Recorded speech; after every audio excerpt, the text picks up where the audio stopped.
Hi everyone, welcome back to my channel. My name is Alex. Today I want to tell you guys everything that I do to sleep super deeply, super soundly, really amazingly in my 30s. In my early 20s, I was a little bit of a party animal. I used to go out a lot. I was modeling in other foreign countries and I was going to clubs. I did not always have the greatest sleep. And these are some of the routines that I have built in my 30s to sleep better than I have in my whole life. So the first thing that I do to sleep like a baby is to make sure that I'm winding down at least a few hours before I go to bed. Do not expect your brain to just shut off when you go to bed if you are working on work or some kind of a project right up until you want to go to sleep. Your body needs time to wind down. You need to make sure you are sending a message to your brain that it is time to start winding down. We're starting to enter rest mode. We can't just be go, go, go, go, go, and then expect to shut it off and sleep really great. So one thing that I do is I make sure that I am starting to wind down. I try to minimize my cell phone usage. I put away projects, I put away work, and I start to enter this little ritualistic space where everything slows down and I am starting to wind down. And that's a really, really big component of this, and it's a huge reason why I am able to sleep like a rock. The second thing that I do is I use some blue light blockers on my glasses at night. These little filters help to filter out the blue light. Blue light sends a message to your brain that it's still daylight, and the fact that we use LED lights now in our home is really not a great thing for our health because they have a lot of blue light in them, and this tells our brains that it's still daylight, and it messes with our melatonin production and our circadian rhythm, unfortunately. So we can't really get around the LED light thing because it's much more environmentally friendly, at least right now. I don't see a way around it. California doesn't really sell any lights other than LED. We're not legally allowed to have incandescent light bulbs anymore, so the blue light filters really help to block out most of that blue light that's coming from the LED lights. I just try and use low light in general in my house, but if you're watching TV, which is something that I do watch TV at night. For me, it actually helps me to wind down. It helps me to shut my brain off, to focus on some kind of a story or something to, get out of my head. And the blue light blockers can protect you from those screens plus your phone and all of that. The third thing that I have done for my sleep is to swap out lighting. So in my bathroom, yes, I have the bright LED lights, but I also have a little pink Himalayan salt lamp that I have turned on all the time in my bathroom, and at night I only use that as my light source. I kind of need to get another one because just having one is not very much light, but I really like it. It feels so much quieter. It's like cozy cave lighting. It's very zen. It's just wonderful. It's so much better than using the LED lights, and I will do my skincare and everything before I go to bed just with that light on, and that helps a lot. And then I use a red light in my lamps on either side at night. Again, the red light over the blue light helps to tell your brain that it's nighttime. It's easier on your eyes. It's better for your circadian rhythm. It's better for your melatonin production, so better for your hormones. It's just helps you to wind down even more. So I would highly recommend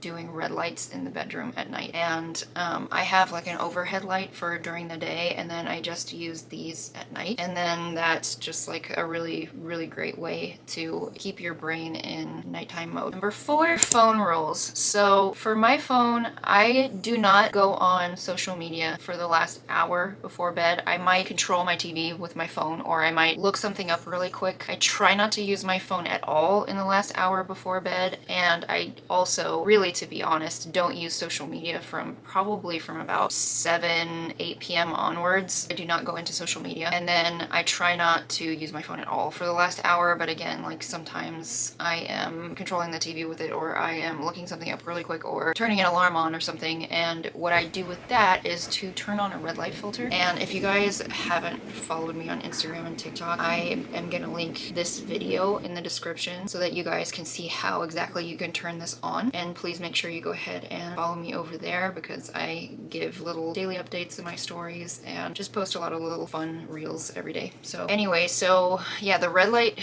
on the phone really helps. And then I also have that on my iPad because I read books on my iPad, and that red light filter blocks out the blue light. So reading my book at night in bed on my iPad I can do that because I have that red filter on and it does not interrupt my sleep at all. Number 5 thing that I have done is to use a grounding sheet. Now I know that there's a lot lot of skepticism around these. There is some science backing this. It's basically just like putting your feet in the sand, and there is a lot of science showing the benefits for grounding. It's best to have your bare skin on it, and I'm not always sleeping naked, but at least some of me is touching it. So I have felt that my sleep has gotten better since we've been using it, and my husband has also felt that he has been sleeping better since we've been using it. So there is some research suggesting that grounding mats can help with stress, inflammation, and even sleep quality. Number 6 is magnesium. So I take magnesium at night. That is the best time to take it. I take it before I go to bed, and I take a magnesium complex with 8 different kinds of magnesium. Not all magnesium is created equal, and usually the ones that you just get at the drugstore or something do not have all the different types of magnesium. It's usually just one, and we need all the types of magnesium for all the different kinds of processes that go on in our bodies. So I like to take a complex, and I will link the one that I take in the description below. I was taking one for a while, but I found a cheaper option that works just as well for me, so I will link that one in the description. And then also I have a magnesium spray that I use. A lot of people like to spray it on the bottoms of their feet. I personally really detest the way it feels on the bottoms of my feet, so I spray it on my forearms, and I just like rub it in like this. It's very sticky-ish. It's kind of just, it's not like a feeling that I want to have on the bottoms of my feet, but I can tolerate it on my forearms. So that's if I want like a little extra boost, or if I run out of magnesium or something, I will use the magnesium spray, and that really helps too. And I will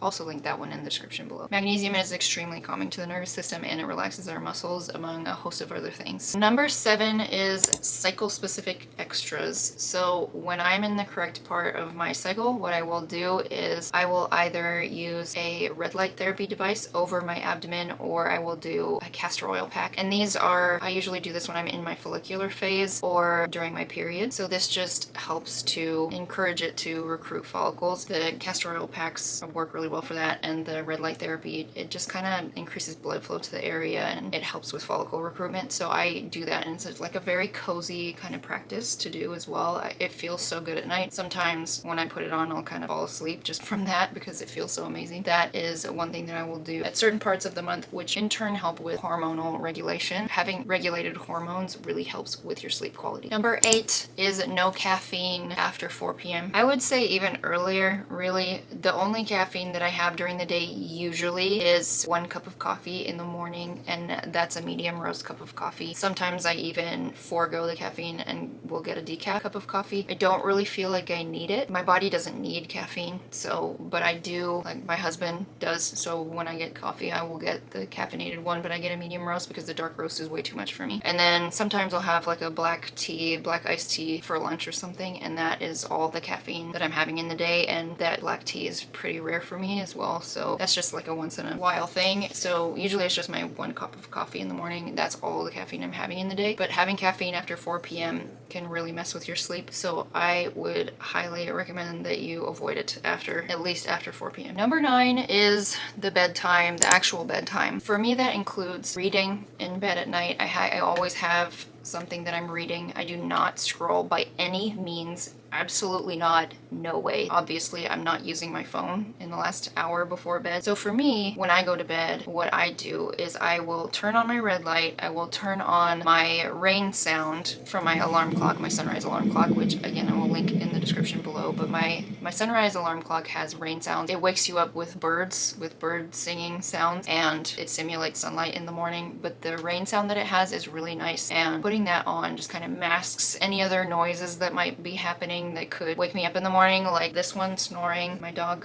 snoring, or just little creaks and things that could happen at night, because those can tend to wake me up. But if I have some kind of white noise masking any of that, and then I will read a book too. So I usually, like I mentioned earlier in the video, I usually read a book on my iPad, and I have the red light filter on. I have it in airplane mode, and I will read that until I start to get sleepy, and then I will turn it off and I will put it away, and then I will put on my big silk eye mask that I wear at night, and that blocks out all of the light that there can possibly be. We have these curtains and they don't block out all of the light, so using that silk eye mask, it blocks out all of the light, and as a bonus, it also prevents my wrinkles from side sleeping around the eyes, so that's really amazing. And I will link that one in the description below for you guys too. And that's it, guys. That is pretty much everything that I do to sleep like a baby in my 30s. If you try any of these tips tips, please let me know in the comments below. And also, if you have any tips for sleeping great, please comment them, share them with our small little community. And if you guys aren't subscribed yet, please go ahead and hit subscribe. I do lots of structured videos like this about health, wellness, hormone health, trying to conceive, fertility, all of that kind of stuff. And I share about my healing journey in vlogs. Thank you guys so much for watching, and I hope to see you in the next one. Bye guys.